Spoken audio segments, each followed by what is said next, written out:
Why did a t-shirt and jeans become the default casual outfit for most people? The answer might surprise you. Casual clothes have been around since civilization began. But across cultures, the biggest determining factor separating formal and casual garments was the class divide. Even in the heyday of the golden age of style, clothing was expensive, meaning that most people had smaller wardrobes, at least as compared to today, with the working class usually wearing practical garments made from easy-to-clean materials. And even though certain periods of history saw practically everyone of every class wearing garments made from fibers like cotton or linen, these garments were radically different depending on how much money you could spend on them.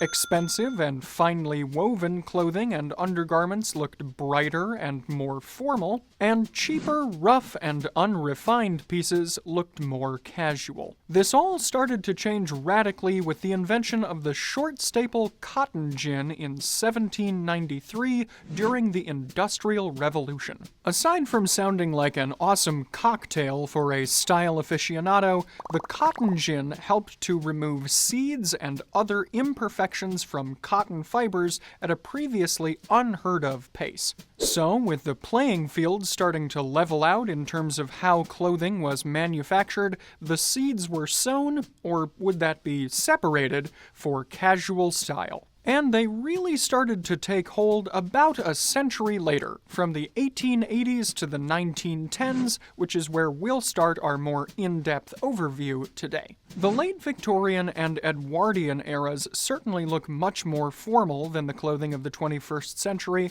but casual style did exist. It was just in the details. Practical components and solutions were a huge part of clothing during these decades. For example, darker colors and hardier fabrics were in vogue because they would more easily hide a multitude of stains, and heavier fabrics could also better insulate one from the elements. To be sure, these practical concerns manifested more often in the clothing of the working class. But they could also be seen to some degree in the clothing of the upper classes, and comparing the cuts and styles of various garments again illustrates the clear class divide. The biggest change during this time period, as compared to clothing of previous decades, was the introduction of the lounge suit. Originally, these suits were designed to be the throw-it-on option that avoided the fuss and frills of more regimented dress codes like morning wear. What's plain to see is how well-loved the lounge suit was,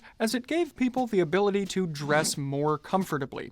At least, comfortably for the era, in what was essentially the Edwardian equivalent of the tracksuit. Becoming the blueprint for the suit that we all recognize today, the introduction of the lounge suit was one of the most significant advances in casual style and menswear as a whole in the last 200 years. Next, we'll move on to the 1920s, where, following World War I, more technical fabrics came on the scene, particularly in workwear. Niche items like leather jackets were used as hard-wearing options for more laborious jobs or again as protection from the elements.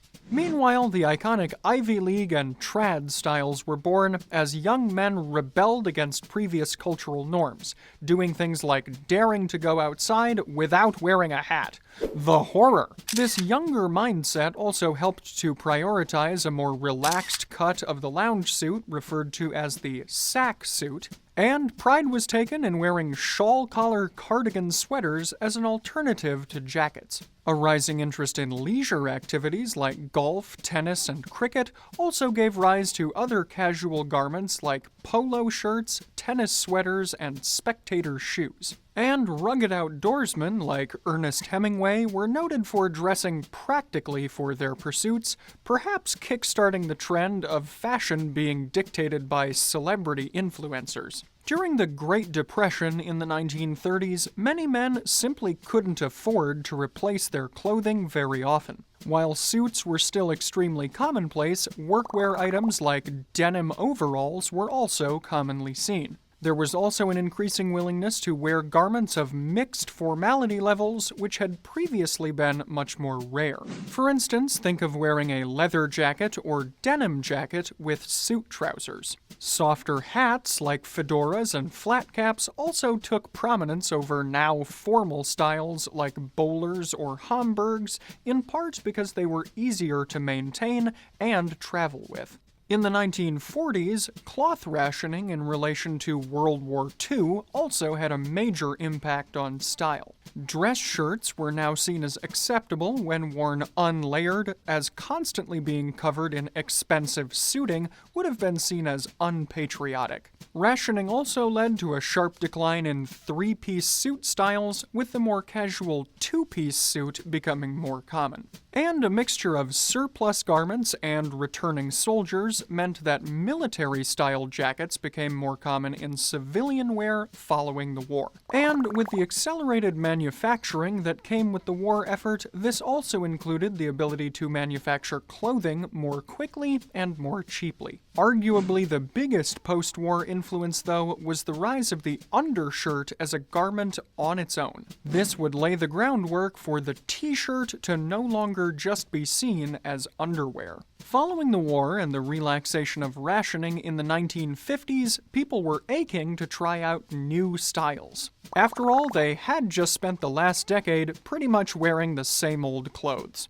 And while many people were content to slowly evolve their style, the various countercultural youth movements came to the fore in the 1950s. Subcultures like greasers, teddy boys, and beatniks all developed alternatives to the suit and tie uniform they had seen their parents' generation wear. And this was further amplified by young stars of the time like Elvis Presley, Marlon Brando, and James Dean. At the end of the decade, with Hawaii officially becoming a U.S. state, this kickstarted the trend of Aloha Friday or Casual Friday, where Hawaiian shirts were worn in previously formal offices. As clothing manufacturing continued to advance, synthetic fibers like rayon were marketed as a cheaper alternative to natural fibers. This, of course, would lead to the jacket fusing and polyester that we see so often today. The counterculture movement would truly explode, though, in the mid-1960s.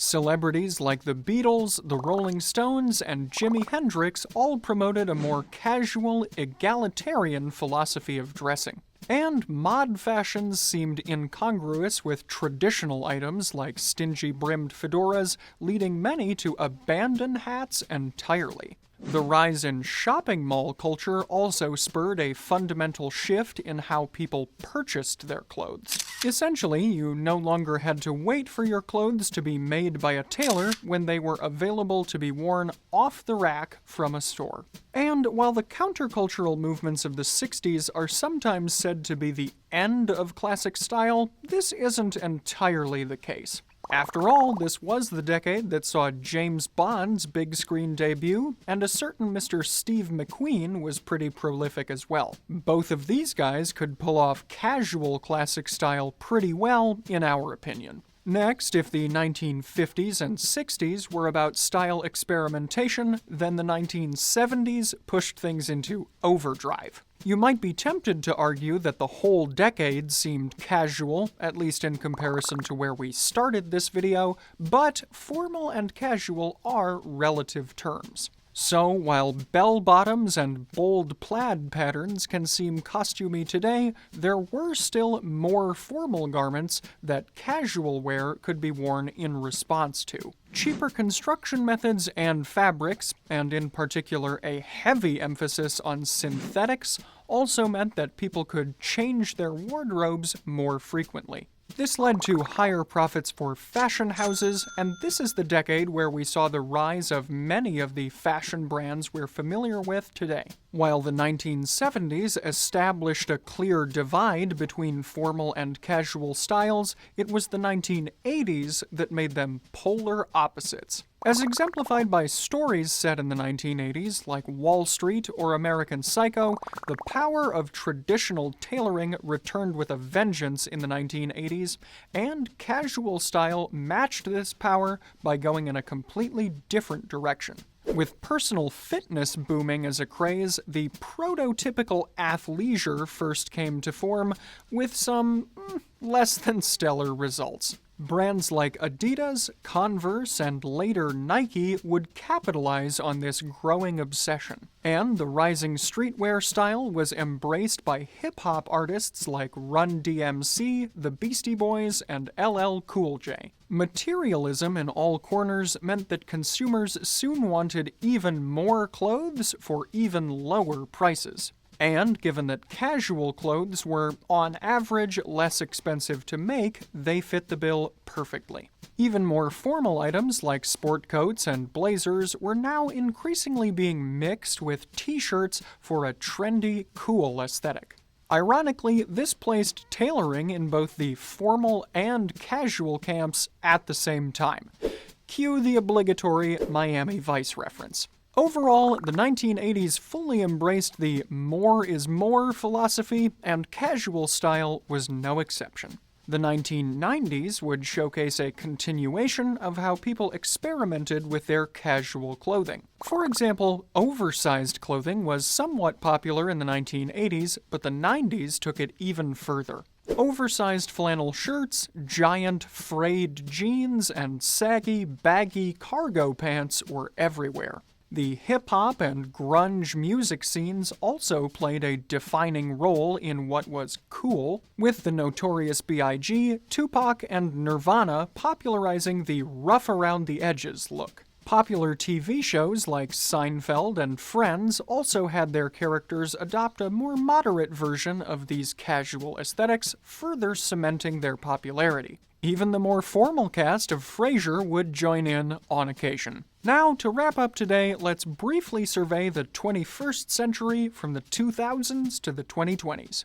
Now that we've illustrated how casual style has slowly and steadily come to prominence over the last 150 years or so, it's no surprise that casual is king in the 21st century. Garments like t-shirts, jeans, sweatpants, and hoodies are often preferred choices for the average person. And a more modern version of athleisure is even starting to be seen as a marker of status and luxury for some. After all, comfort or perceived comfort is now the ruling factor for how many of us dress. Meanwhile, other subgroups like Hypebeast culture have added their own unique flair to streetwear, and perhaps even the rising interests in fantasy, sci-fi, and superhero media have fed the desire for a more technical aesthetic in streetwear as well. Workwear has also evolved dramatically with the influence of the Silicon Valley ethos, with business casual being the most formal dress code many people see today. With all this being said, though, there is still an interest that exists for both historical and modern formal dress. Whether it's the hipsters of the 2010s mixing casual and vintage aesthetics together, fans of shows like Peaky Blinders, Boardwalk Empire, or Mad Men emulating the looks on display, or a certain YouTube channel you might have heard of. So there's no denying that casual style is here to stay.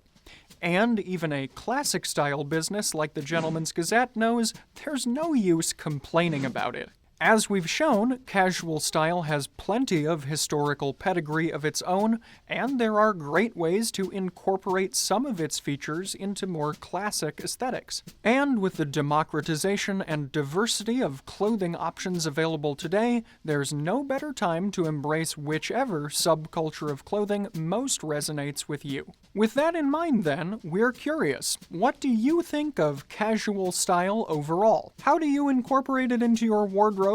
And which period of historical casual style is your favorite?